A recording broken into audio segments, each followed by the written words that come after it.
পরে বকতেছে বুঝছো, একটা নাম্বার দিয়ে ফোন দিছি, ওকে গালাগালি করতেছে। ঠিক আছে, আমি মনে ফোন দিতেছি, দাঁড়া।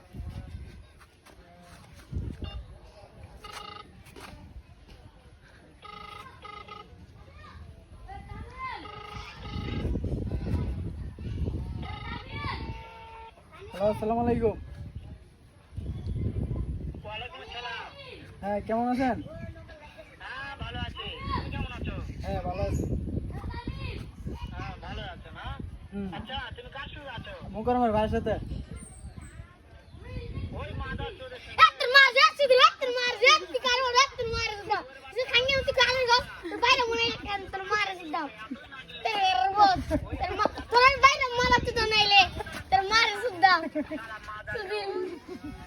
ও তোমার মারতে যা।